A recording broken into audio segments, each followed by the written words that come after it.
रे रे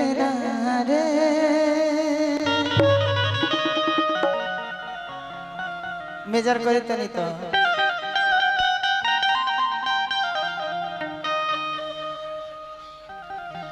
हमने के गुरु तुल यहाँ कमलबास चाचा उपस्थित बानी।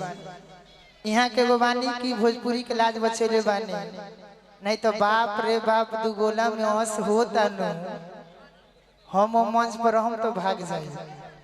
बाकी यहाँ के मंडली बहुत सुंदर हमरा लागे ना, नो अश्लील गिरिया मंडली गाइड में रहे बहुत सुंदर सुंदर गुरु तुल हमनी के बानी, यानी गुरु जी हमनी के सुंदर सुंदर संगीत गाई ना।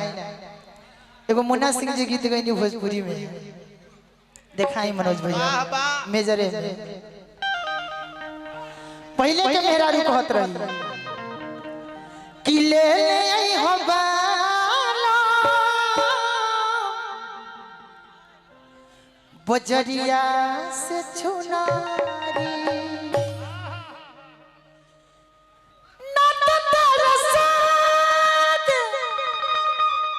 ए खुशी अरे बगल होखरे बैठ जा।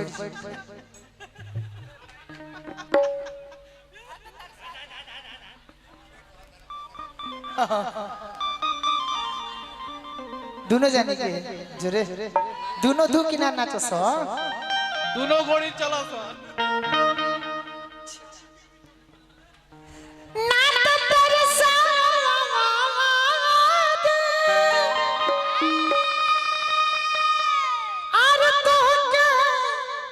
अरे दिखा दे होइसे छवि ये है ये मनु बाबा बाबा पहले के मेरा रू कहत रही से ना तो तरसा दे तोहके दिखा दे अरे होइसे छवि ले ले यह बालम बजरिया से चुनाई।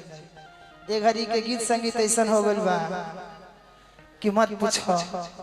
अगर एक साथे परिवार सोचे कि सुन ले जाओ, सुने लायक नहीं खे। मटन खा के बटन खोले सखी रे पियवा देखो ई कहते पर खुश हो गइल। अगर लड़की कह दस ए पायल, अगर लड़की कह दस ए जान आई लव यू, हम आपसे प्यार करते हैं, आप अपने मम्मी पापा को कलेजा काट कर ला दीजिए, ला दिया सब।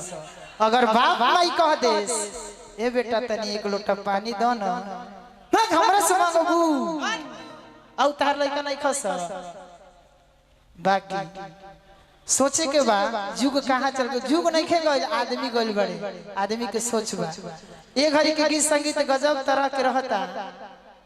एगो ई गीत हम गइनी ह न आरा से मजनुआ के रेफर कइले बा, हमरा आज तक पता ना चलल कि असली गीत ह के।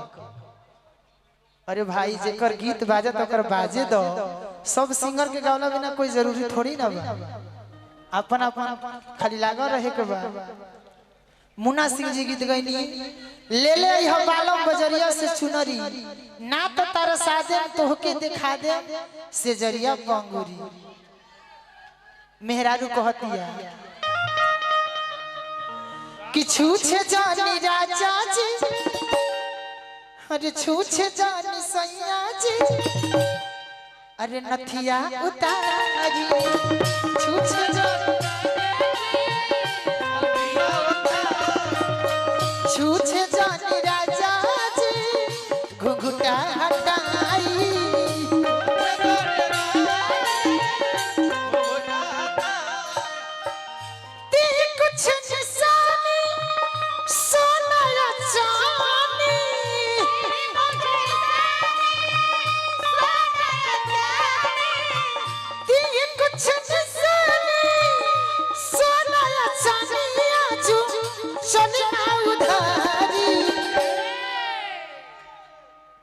कुछ निशानी सोना या चांदी आज चली ना उधारी।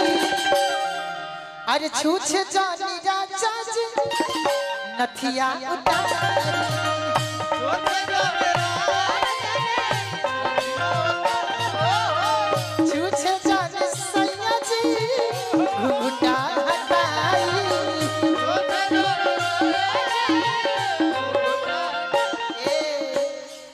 अपना पियावा से अपना पियावा से अपना पियावा से निहोरा करस गोरिया नजरिया के सोचा अपना बलवा से निहोरा करस गोरिया